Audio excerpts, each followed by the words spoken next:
Here not long ago in Chicago, a full gospel group called for a meeting. And they went to a certain big Bible school and they got a great intellectual speaker. It was advertised all over the city about this great speaker from a certain great school with such a name, and all the degrees on the end of the name, until they thought that would just be it. And when the crowds gathered in to hear the man, when he raised up in the back of the building with the suit on, the collar turned around, and his speech under his arm, walked up and spread it across the place, and a speech, it was superb. There was no one could say a word against that speech. It was perfect. The grammar was exact. His actions and his pulpit manners were perfect. He never stammered, stuttered, or slobbered like a lot of us do.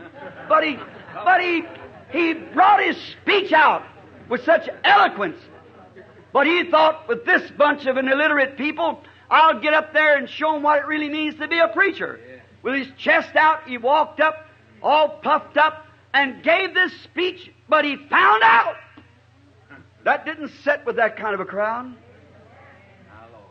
It went over the top of their heads. So much great big swelled out words, they didn't get it.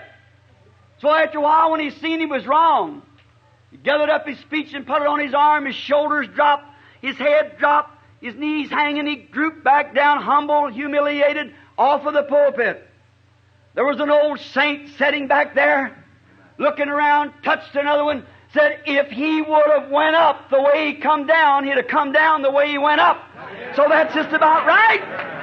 Until man knows that he knows nothing, and he'll humble himself before God and expect the Holy Ghost to do the work.